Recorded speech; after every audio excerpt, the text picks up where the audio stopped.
Vous êtes peut-être étonné de voir que le titre que j'ai mis à cet exposé porte sur l'évaluation des étudiants. Mais bon, dans le type d'approche curriculaire relative à la pédagogie, à l'approche par l'intégration des acquis, on met nécessairement l'accent sur l'évaluation, puisque vous savez qu'on met notamment une très forte cohérence entre ce qu'on fait, ce qu'on propose aux étudiants comme type d'activité et à la manière dont ils vont être évalués. Et donc, peut-être un mot sur ce qu'on entend, ce que j'entends par former aujourd'hui dans l'enseignement supérieur. Et tout d'abord, le rôle de l'enseignement supérieur face aux évolutions sociétales, et je dirais d'autant plus par rapport à ce qui est en train de se passer aujourd'hui, qui est bien plus qu'une crise sanitaire. J'imagine que vous avez tous décodé ce qui est en train de se passer, et ça va très largement au-delà.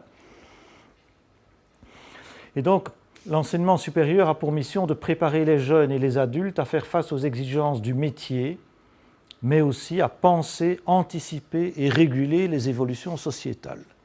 Et ça, je crois qu'il faut à tout moment bien se rappeler tout ça. C'est qu'il y a de nombreux acteurs dans cette société. Il y a des acteurs qui sont en train de prendre le pouvoir de manière, excusez-moi, sauvage.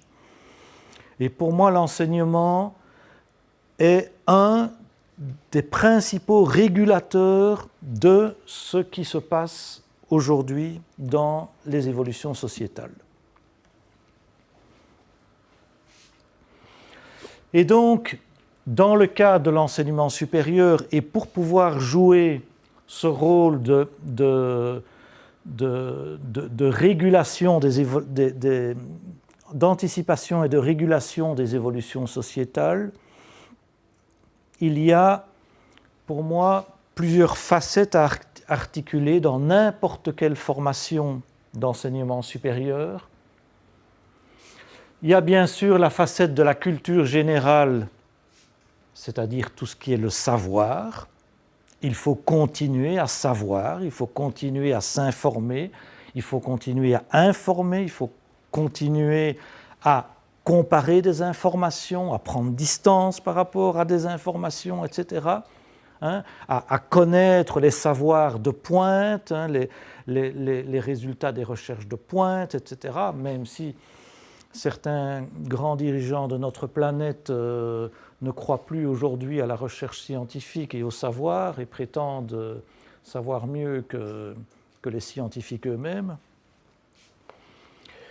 Deuxième facette qui est la facette de la qualification, c'est-à-dire la qualification est tout ce qui est relatif à l'adéquation d'un curriculum à un référentiel métier et à un référentiel de compétences. Un référentiel métier, donc tous les référentiels de type professionnel.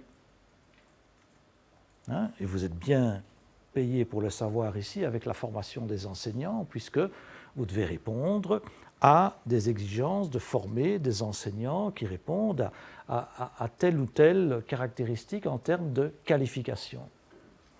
La facette de la professionnalisation, c'est-à-dire un curriculum doit prendre en compte tout ce qui concerne l'apprentissage de la réflexivité, de l'autonomie, de l'anticipation, de la résolution de problèmes, etc. Donc, on ne peut rester ni au niveau de la culture générale, ni au niveau de la qualification, parce que ce n'est pas, par exemple, la facette de la qualification ne garantit pas que l'on forme, notamment que l'on forme des penseurs, qu'on l'on forme à la pensée.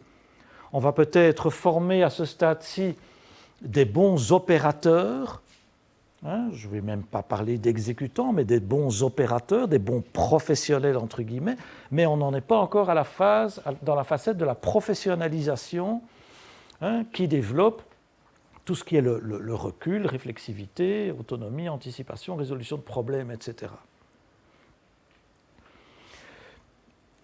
Une quatrième facette qui est une facette de recherche, qui continue à être très importante et qui, je dirais, pour moi, prend même de plus en plus d'importance dans un triptyque de formation et action et recherche.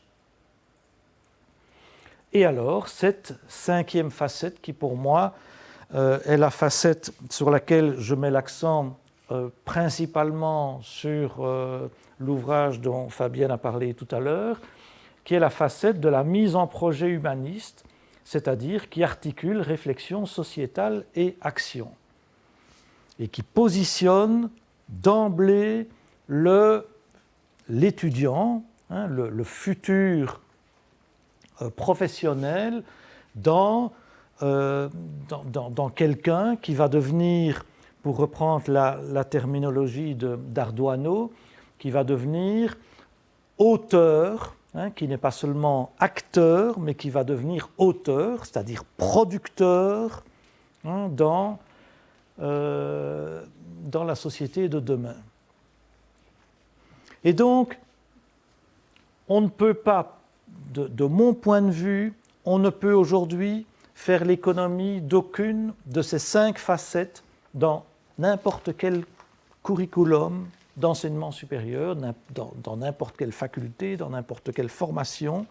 On doit retrouver d'une manière ou d'une autre ces 5 facettes qui sont à équilibrer de manière différente, évidemment, selon qu'on est dans un enseignement du premier degré, un enseignement du second degré ou dans l'enseignement supérieur. C'est sûr que dans l'enseignement du premier degré, la facette de la recherche, elle va être réduite à sa plus simple expression, même si déjà au premier degré, on peut amener des enfants à avoir des perspectives de recherche, bien sûr. Tandis que dans l'enseignement supérieur, mais vous l'avez compris, cette facette de recherche est tout à fait indispensable.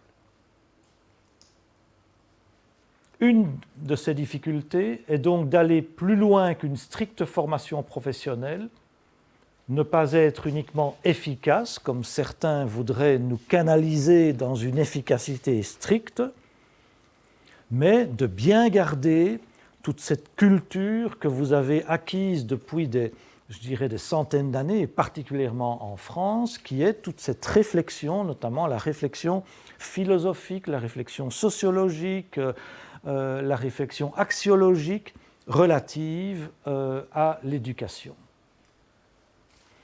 Donc ne pas être uniquement efficace, mais faire sens, et plus précisément placer l'efficacité au service du sens.